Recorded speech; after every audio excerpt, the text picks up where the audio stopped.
Men were sent on from Ghana despite risk of torture, persecution, or inhumane treatment that a lawyer for 11 West Africans deported by the U.S. to Ghana said they had been returned to their home countries despite many fearing for their safety. Under Donald Trump's drive to ramp up expulsions, the U.S. has sent migrants to third countries, including Rwanda, Uganda, and El Salvador, prompting accusations that deportee rights have been violated. Ghana's president, John Mahama, said last week that his country had accepted 14 West African nationals deported by the U.S. and was ready to accept 40 more.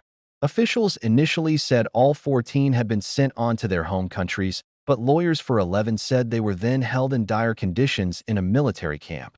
The 11 men filed a legal case seeking to be released. However, their lawyer Oliver Barker-Vormawor told a hearing on Tuesday that most had already been deported, despite 8 claiming they could not legally be sent to their home countries due to the risk of torture, persecution, or inhumane treatment. This is precisely the injury we were trying to prevent, Barker-Vormawor said, adding that the onward deportations meant their lawsuit had become irrelevant. Of the 11 men, 6 were sent to Togo and another released to a relative in Ghana. He said that on September 12, lawyers in the U.S. filed a case on behalf of 5 migrants sent to Ghana, who they said should have been protected from being sent on to Nigeria and the Gambia. The lawsuit said the men had been shackled on a plane from a Louisiana detention center without being told their destination, and several were put in straitjackets for 16 hours. But a bisexual man had already been sent from Ghana back to the Gambia, where he had to go into hiding, the U.S. lawyers said. The other 4 were being held in the military camp. In another development, Orville Etoria, who is Jamaican, was repatriated on Sunday to his home country from Eswatini, formerly Swaziland.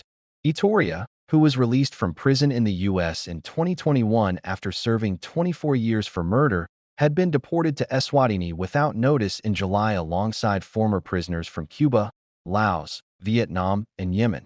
Mr. Orville Isaac Etoria, at his own volition, without any compulsion whatsoever, was voluntarily repatriated back to his home country, Jamaica.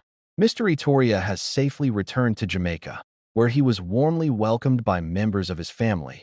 Eswatini's government said that it said the International Organization for Migration, a UN agency, had supported Etoria's return and that it was working to have the other 4 migrants repatriated as well.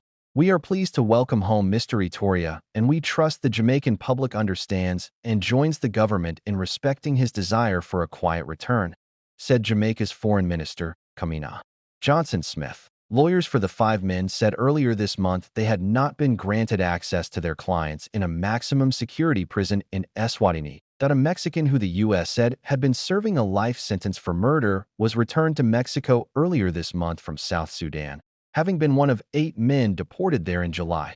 Associated Press and Agence France Presse contributed to this report.